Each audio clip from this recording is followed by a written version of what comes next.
Hello good evening everyone, welcome back to my channel. जैसे कि number system का topic चल रहा है ना, I have given you the method of finding rational number between two given rational number.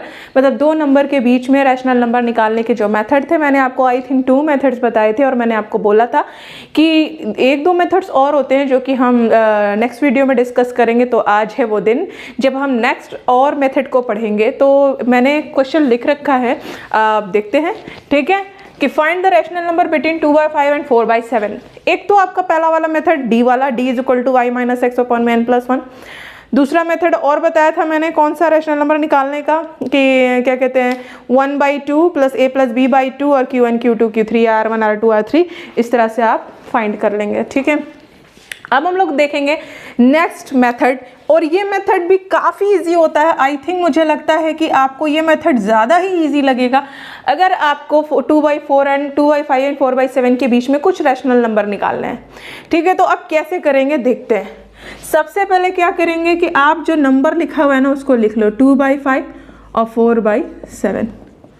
अब एक चीज़ ध्यान से देखिएगा, नीचे यहाँ पे रैशनल नंबर में क्या लिखा है, डिनोमिनेटर में 5, यहाँ के डिनोमिनेटर में कितना लिखा है 7। क्या हम दोनों के डिनोमिनेटर को क्या हम दोनों के डिनोमिनेटर को सेम कर सकते हैं? Yes we can do. How we will do it? तो हम लोग क्या करेंगे, सबसे पहले डिनोमिनेटर्स का ले लेते हैं क्या, एलसीएम। या एलसीएम ना लीजिए तो आप एक चीज़ दिमाग में ये चीज़ रख सकते हैं कि 5 और 7 का अगर मल्टीप्लाई करें, एक्चुअली एक तरीके से एलसीएम ही है, तो क्या आएगा 35 आएगा। इसका मतलब कि जो डिनोमिनेटर का एलसीएम है ना वो हमें फाइनल एलसीएम में चाहिए, फाइनल डिनोमिनेटर में चाहिए। मतलब ऐसे लिखिए, 35 हमें इसके डिनोमिनेटर में भी चाहिए, 35 हमें इसके डिनोमिनेटर में भी चाहिए। मतलब इसको कहते हैं ना अंश बटे हर। हमें क्या करना है, दोनों के हर का एलसीएम ले लेना है। नीचे इसमें हर 5 है, इसका हर 7 है। 5 और 7 का एलसीएम कितना हो गया, 35। और अब हम जो फ्रैक्शन बना रहे हैं ना, हम पहले उसके हर में लिख देंगे 35। तो यहाँ पे क्या लिख दिया मैंने, 1 अपॉन में 35 अपॉन में 35। अब एक चीज़ याद रखिएगा, ज़रा 5 से 35 को डिवाइड कीजिए, कितनी बार में कटेगा, 5 7 जा 35, मतलब 7 बार में कट रहा है। तो जो 7 आया ना उस 7 को ऊपर से मल्टीप्लाई करिए तो 14 आएगा। 7 2 जा 14 आया ना, या 7 से 35 में डिवाइड कीजिए तो 7 5 जा 35। तो जो 5 आया ना 4 से मल्टीप्लाई कर दीजिए 20। सिंपल बन गया। अब हमारा जो ये फ्रैक्शन था ये बन गया 14/35 और जो हमारा ये फ्रैक्शन था वो बन गया 20/35।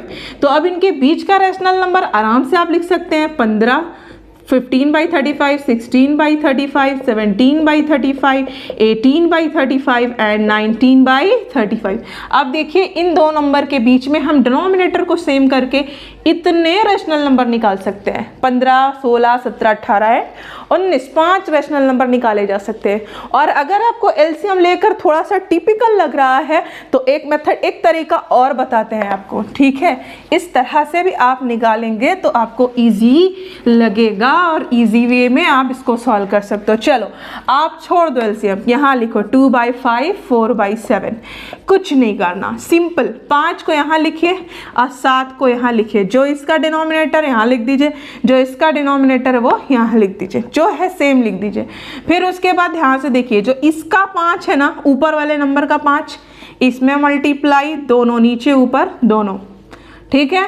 और जो इसका नीचे क्या है 7 है ना, इसके डिनोमिनेटर में 7 है ना, तो इसका 7 नीचे भी और ऊपर भी, ठीक है। पहले हमने क्या किया, जो नीचे था वो ऐसे लिख दिया, इसका जो नीचे था वो ऐसे लिख दिया, ठीक है। फिर इसका जो 5 था नीचे ऊपर मल्टीप्लाई, और जो इसका 7 था ये ऊपर नीचे मल्टीप्लाई। इतना तो कर ही सकते हो आप, इतना तो इगड़म तिगड़म लगा नहीं पड़ेगा। मैथ से भाई गणित है, इसका मतलब नाम ही गणित है, तो गणित तो करनी है। और ये जो ऊपर 2 है यहाँ लिख देंगे, इसका जो 4 है यहाँ लिख देंगे। देखिए कितने सिंपल तरीके से बन गया। अब ये आपका क्या हो जाएगा 14/35 और ये क्या हो जाएगा 20/35। और 14 से 20 के बीच में कितने नंबर्स आते हैं, 15/35, 16/35, 17/35, 18/35 एंड 19/35। देखिए इतने रैशनल नंबर आपके निकल गए। ये हो गया आपका R1 पहला रैशनल नंबर, दूसरा रैशनल नंबर, तीसरा, चौथा एंड पांचवा। मतलब इस तरह के मेथड से आप दो नंबर के बीच का रैशनल नंबर भी इजी वे में फाइंड कर सकते हैं, और मुझे नहीं लगता है कि ये बहुत ज़्यादा टफ है। सिंपल आपको क्या देखना है, जो दोनों के डिनोमिनेटर्स को लिख देना है, ठीक है। इसका डिनोमिनेटर उठा के ऊपर नीचे मल्टीप्लाई, इसका डिनोमिनेटर उठा के ऊपर नीचे मल्टीप्लाई, और जो ऊपर वाला नंबर है इट इज़ मल्टीप्लाई करने के बाद दोनों के बीच में जितने नंबर्स आ रहे हैं आप उसको लिख देंगे। सॉरी, अब ये रहा आपका रैशनल नंबर फाइंड करने का तरीका। अब हम लोग पढ़ेंगे रैशनलाइजेशन और classification of the particular numbers. Classification कैसे करते हैं चलिए देखते हैं। क्लासिफिकेशन मीन्स होता क्या है बच्चों? क्लासिफिकेशन मीन्स ये होता है कि आप कैसे पता करोगे कि कौन सा नंबर किस कैटेगरी में जाता है। जैसे रैशनल मैंने बताया, फ्रैक्शन भी होते हैं उसमें, पूर्णांक भी होते हैं उसमें, कुछ होल नंबर्स भी होते हैं उसमें, ठीक है। अगर मैंने ऐसे लिखा, suppose that classification of a number, किसी नंबर का क्लासिफिकेशन मतलब पहचानेंगे कैसे, पहचान, किसी नंबर का पहचान कैसे करेंगे। जैसे मैंने लिख दिया 4, तो 4 क्या है, क्या कह सकते हो आप? 4 किसको किसको किस किस सेट को क्वालिफाई कर रहा है? नेचुरल नंबर है, यस है। होल नंबर है, यस है। रैशनल भी है, यस है, क्योंकि 4/1 लिख सकते हैं, और नहीं भी लिखेंगे तो भी रैशनल नंबर के सेट में सारे इंटीजर्स तो जाते ही जाते हैं। इरेशनल नंबर है, नहीं जी, इरेशनल नंबर नहीं है, क्योंकि इरेशनल नंबर क्या होता है? टर्मिनेटिंग भी नहीं होता और टर्मिनेट भी नहीं करता और रिपीट भी नहीं करता। ये 4 है ना, ये तो सिंपल टर्मिनेटिंग नंबर 4.0 है ना, ये तो इरेशनल तो हो ही नहीं सकता, ठीक है। अब आपकी कंडीशन क्या आती है? इसको चेक कैसे करेंगे कि ये रैशनल है या इरेशनल है? तो इसको चेक करने का तरीका, अगर 4 का रूट ले लीजिए, और 4 को क्या कर सकते हैं, 4 को क्या लिख सकते हैं? 4 कैसे आता है? 2 × 2 ना, बाहर 2 आ गया, इसका मतलब ये क्या है? एक रैशनल नंबर है, इरेशनल नंबर नहीं है। मतलब √4 एक रैशनल नंबर है। क्या है? एक रैशनल नंबर। 4 भी एक रैशनल नंबर है, ठीक है। ये क्योंकि ये क्या है? एक कंप्लीट नंबर है, तो रैशनल नंबर है।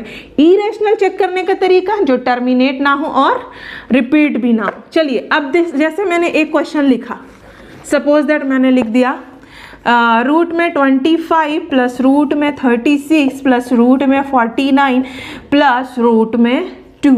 क्या ये इसको फाइंड कीजिए और क्लासीफाई कीजिए कि ये रैशनल है या इरेशनल है। चलिए इसको करेंगे कैसे? पहले तो पता होना चाहिए ना। हर रूट को देख के आप ये मत समझ लीजिएगा कि ये रैशनल की कैटेगरी में नहीं, इरेशनल की कैटेगरी में।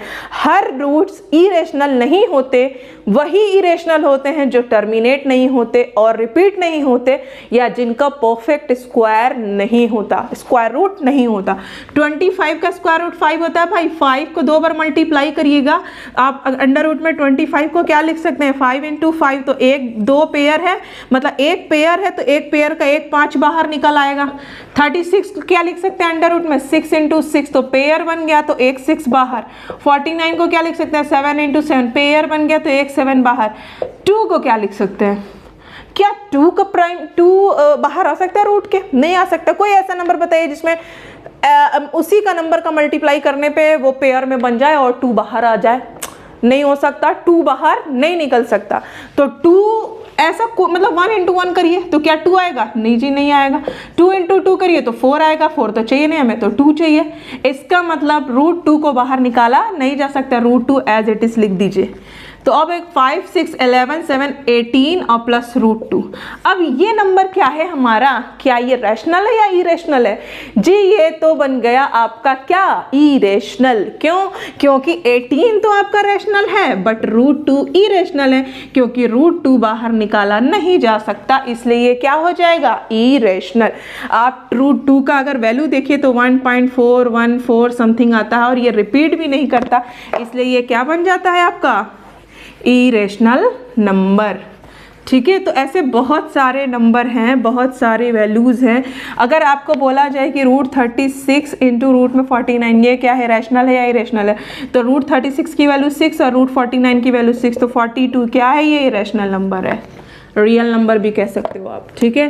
तो इस तरह हम क्लासिफाई कर सकते हैं किसी नंबर का कि वो रैशनल है या इरेशनल है। अब आपको बताते हैं कि कुछ सिंप्लीफिकेशन, ये तो आपको बहुत सारे एग्जाम्स में भी देखने को मिलते हैं, SSC, bank, railway, all competitive exam में भी सिंप्लीफिकेशंस के क्वेश्चन आते हैं, 9th-10th में तो आते ही आते हैं। चलिए देखते हैं।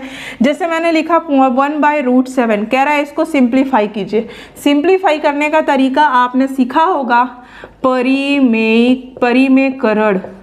परिमेयकरण, ठीक है, और इंग्लिश में कहते हैं रैशनलाइजेशन। इसका मतलब क्या होता है, किसी नंबर को रैशनल नंबर में कन्वर्ट करना। अभी ये क्या है, इरेशनल है ना, इसको इस इरेशनल नंबर को हमें रैशनल नंबर में लेके जाना है, इसी को कहते हैं परिमेयकरण या रैशनलाइजेशन। किसी चीज को उसी फॉर्म में बना देना क्या कहलाता है, करण, ठीक है। जैसे कहते हैं नहीं है परिमेयकरण, मतलब परिमेय बनाना परिमेयकरण कहलाएगा, या रैशनल नंबर में कन्वर्ट करना रैशनलाइजेशन कहलाएगा। और रैशनलाइजेशन में करते क्या है, डिनोमिनेटर्स को मल्टीप्लाई करते हैं। अब जैसे 1/√7 है, इसका रैशनलाइजेशन जो √7 है ना, इसी को ऊपर इसी को नीचे मल्टीप्लाई किए तो √7, और √7 मिलके क्या हो जाएगा, 7। यही हो गया रैशनलाइजेशन, ठीक है। मतलब रैशनल जो अपॉन वाली संख्या है उसको आप ऊपर नीचे मल्टीप्लाई करके जो आपका आंसर आएगा वो रैशनलाइजेशन हो गया। अब अंडर रूट में √7, अंडर रूट में √6, इसका रैशनलाइजेशन इनटू लगाइए, नीचे जो संख्या लिखी है उसको ऊपर लिख दीजिए, ऊपर नीचे दोनों जगह। जो नीचे संख्या लिखी होगी इसी संख्या को मल्टीप्लाई करके ऊपर और नीचे लिख देंगे। अगर यहाँ माइनस है तो दोनों जगह प्लस, और अगर यहाँ प्लस होगा तो दोनों जगह माइनस। तो यहाँ माइनस है तो दोनों जगह क्या हो जाएगा, प्लस। और अब मल्टीप्लाई करेंगे इस पूरी संख्या का मल्टीप्लाई 1 से, तो 1 तो कहता है भाई जो तुम हो वही लिख दो, मेरा कोई इफेक्ट दूसरे पे पड़ने वाला नहीं है। तो 1 हमारा बहुत ही सभ्य चीज़ है, ठीक है, सभ्य व्यक्ति है 1 कह सकते हो आप। ये किसी को भी डिस्टर्ब नहीं करता, जो संख्या है वैसी रह जाती है। अब देखो आप यहाँ पे एक बार दोनों नंबर माइनस, एक बार दोनों नंबर प्लस। तो ऐसा कब होता है, जब a² - b² का फॉर्म बनता है तो एक a - b हो जाता है और एक a + b। जब भी आप रैशनलाइजेशन करोगे, जब भी आप परिमेयकरण करोगे, आपके अपॉन वाली वैल्यू में जो बनेगा ना वो a² - b² बनेगा। तो इसलिए दिमाग में बैठा लेंगे। तो हम लोग क्या करेंगे, इसको a - b, a + b दोनों को मिला के क्या लिख सकते हैं, a² - b²। तो ये देखिए ये हो गया a - b और ये हो गया a + b। तो a - b, अब बीच में क्या है, ये इनटू है, a - b, a + b की जगह हम लोग क्या लिख सकते हैं, a² - b²। तो हमारा a को देखो यहाँ ऐसे लिखते हैं a² - b²। तो a² मतलब क्या, a का स्क्वायर, a की वैल्यू क्या है, √7, यहाँ भी a की वैल्यू क्या है, √7, तो √7 का स्क्वायर, ठीक है, माइनस b², b मतलब b क्या है, √6, इधर भी b क्या है, √6, तो √6 का स्क्वायर। तो हो गया आपका। अब √7 + √6, किसी भी रूट का स्क्वायर, रूट कैंसिल हो जाता है। कैसे कैंसिल होता है, यहाँ देखिए, √7 का स्क्वायर करना है, √7 बाहर स्क्वायर उसको छोड़ दीजिए। किसी नंबर पे रूट का मतलब होता है पावर में 1/2। क्या होता है, पावर में 1/2। अब हम इस जब ब्रैकेट को ओपन करेंगे तो इस 1/2 में और इस वाले 2 में मल्टीप्लाई का साइन हो जाता है। तो 2 से 2 कैंसिल, 7 के पावर 1 मतलब 7। मतलब एक तरीके से रूट का अगर हम स्क्वायर करें तो रूट कैंसिल होके अंदर वाला नंबर बाहर आ जाता है, ठीक है। मतलब √7 का स्क्वायर करें तो रूट और स्क्वायर हट जाएगा, सीधा 7 बच जाएगा। यहाँ भी रूट और स्क्वायर हट जाएगा, सीधा 6 बच जाएगा। तो √7 + √6 अपॉन में 1 मतलब √7 + √6, ये आंसर, ठीक है। तो इस तरह करेंगे हम रैशनलाइजेशन, और रैशनलाइजेशन का क्वेश्चन आपके एग्जाम में पक्का श्योर आता है।